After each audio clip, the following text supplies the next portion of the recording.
أهلا بكم إلى نيويورك. في عام 98 ضربت القاعدة سفارتين أمريكيتين في شرق أفريقيا في وقت واحد في عملية دموية وضعت بن لادن في صدارة الصورة في حربه التي كان أعلنها على واشنطن. بعدها بعامين اثنين أثبتت القاعدة للعالم أنها لا تخشى جبروت القوة العسكرية الأمريكية. ضربت المدمرة US اسكول فقتلت 17 من جنود البحرية الأمريكية. وقتها عقد مجلس الأمن القومي الأمريكي اجتماعا حاسما لدراسة البدائل المتاحة، صوتوا أثناءه على عدم اتخاذ قرار حاسم. بعد ذلك مباشرة كان رجل بعينه في واشنطن يشد شعره: متى تتحركون؟ أتنتظرون حتى تضرب القاعدة مبنى البنتاجون؟ كان هذا الرجل هو الرجل المسؤول عن مكافحة الإرهاب في وزارة الخارجية الأمريكية، مايكل شيهان. اليوم لأول مرة على قناة عربية يقدم لنا صورة لكواليس الأمن والسياسة في أمريكا قبيل 11 من سبتمبر وأثناءه وبعده، لكنه يجيب في البداية على هذا السؤال: هل انتهى تنظيم القاعدة؟ وإلى أي مدى يشعر الأمريكيون اليوم بالأمن؟ Right. Well, my overall assessment is very optimistic. In fact, I was giving a speech last week to a bunch of investors, global investors, and I told them that for really the first time in the history of the United States, we have a tremendous degree of security.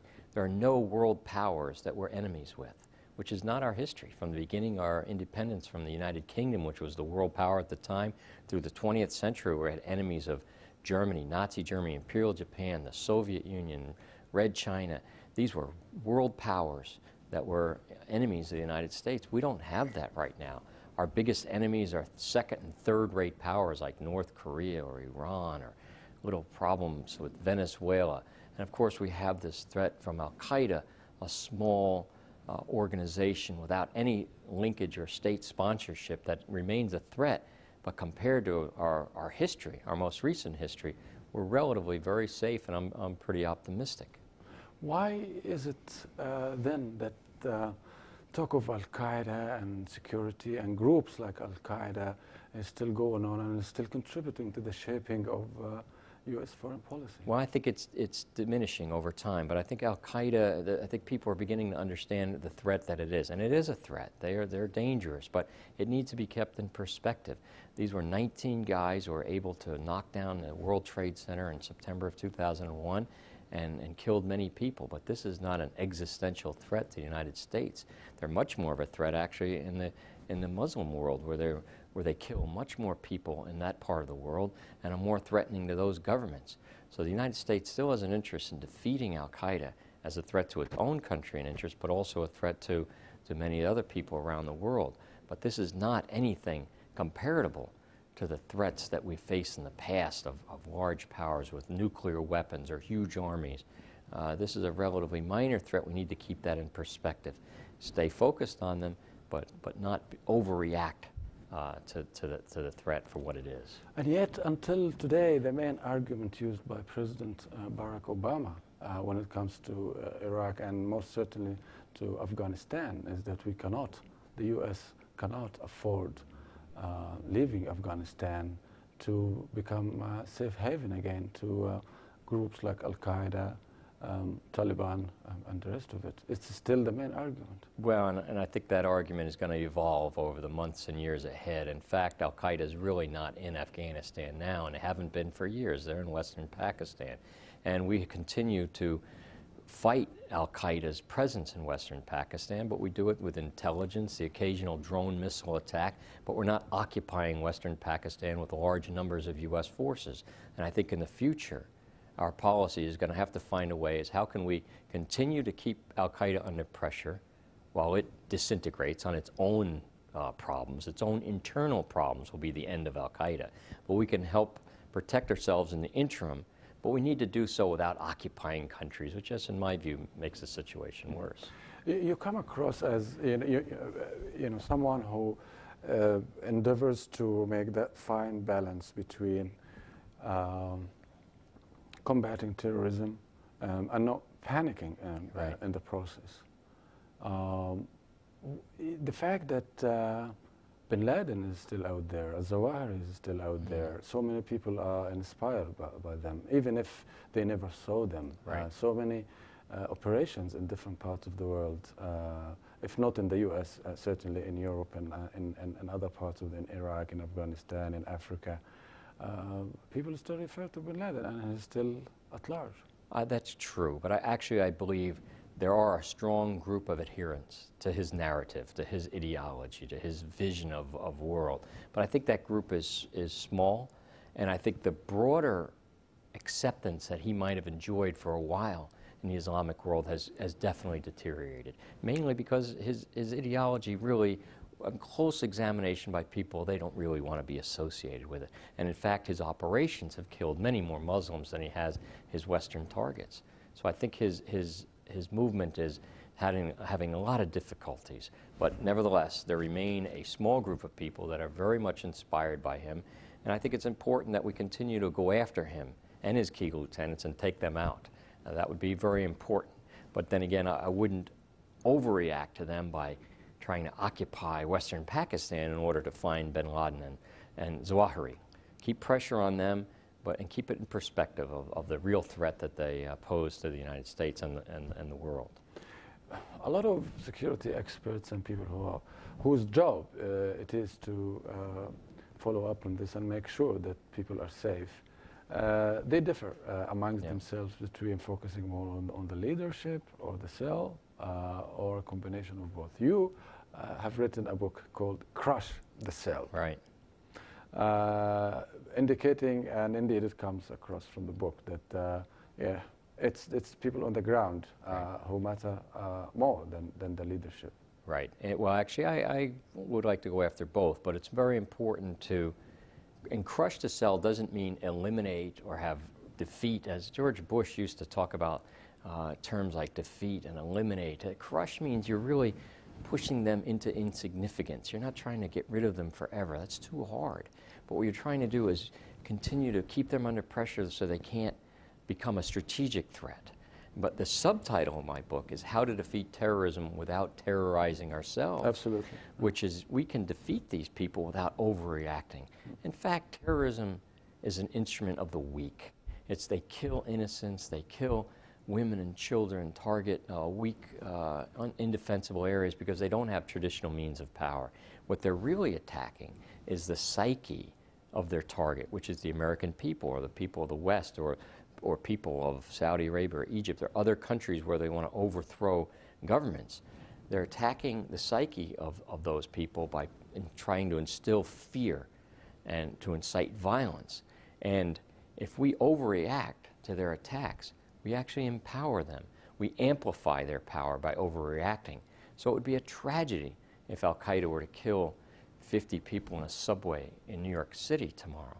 But the fact of the matter is that would have no real impact on the United States unless we overreacted and turned ourselves upside down in reaction to that attack.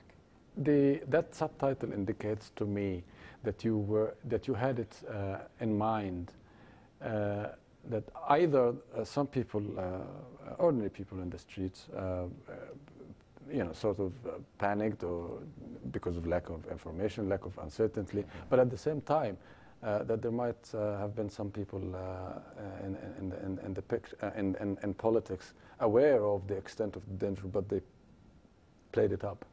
I wouldn't necessarily say they did this purposefully. I think they didn't understand Al-Qaeda.